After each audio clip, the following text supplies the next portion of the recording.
kapatid, patuloy pa rin pong umiiral ang hanging habagat na siya pong magpapaulan sa ilang bahagi ng ating bansa. Kamusta naman kaya ang magiging lagay ng panahon dito po sa Metro Manila? Alamin natin yan mula sa ating resident meteorologist, ang ating weather, Tito Alvin.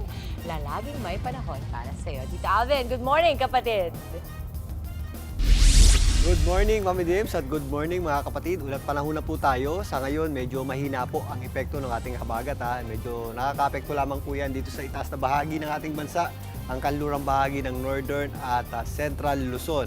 Wala pa naman tayong binabantayang bagyo o low pressure area sa loob at labas ng ating Philippine Area of Responsibility na posibleng mag-enhance ng ating habagat o southwest monsoon at magpapatuloy pa po yan sa mga susunod na araw. Ito pong ating habagat ay mananatili pong medyo mataas ang axis sa mga susunod ding mga araw. Pero again, ito pong mga area sa kanlurang bahagi ng ating bansa ay possible pong makaranas ng mga pagulan.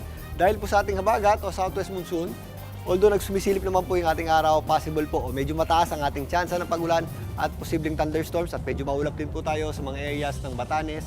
Kasama na po dyan ang Ilocos Region, lalong-lalo na sa Ilocos Norte.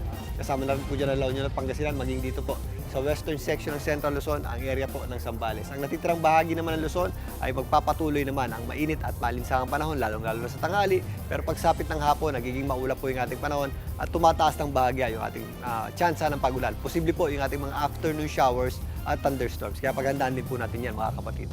Maliwalas din ang panahon natin sa malaking bahagi ng Visayas at Malawan, maliban lang sa mga pulupulong pagulan at thunderstorms na nangyayari tuwing hapon at gabi. Ganun din po ang ating aasahang panahon sa malaking bahagi ng Mindanao. Magiging maliwalas pong panahon natin dyan at makakatulong po yan sa mga posibleng rescue and retrieval operations dito po sa area ng Mindanao, particularly doon sa mga affected ng ating lindol. At mag-ingat din po tayo sa mga posibleng aftershocks. At pagsapit din po ng hapon, paminsan-minsan meron din po tayong mga pagulan at thunderstorms. Pero pag meron tayong thunderstorms, doble ingat din po tayo dyan dahil biglang buhos po yan ng malakas na pagulan na posible rin pong magdulot ng mga pagbaha at mga pagguho ng lupa, especially sa mga mabubundok na lugar. At lalong-lalo na po, magalaw po at medyo marupok na po yung mga lupa at gumalaw nga po yung mga lupa at mga buildings at mga gusali sa ilang areas ng Mindanao. Kaya mas prone po tayo dyan sa mga landslides at flash floods. Pangunang mga kapatid, ang ating araw po ay sumikat kaninang 5:26 ng umaga. At muli po yan lulubog mamayang 6:24 ng hapon. At yan muna latest sa ating lagay ng panahon. Muli ito po ang inyong weather, Tito Alvin, na lagi may panahon para sa iyo. Mga kapatid, dito Alvin Pura po na laging may panahon para sa iyo. Umaraw man o umulan, dapat laging handa. Kaya para maging updated sa pinaka-latest weather updates, mag-follow at mag-subscribe na sa social media pages ng News 5.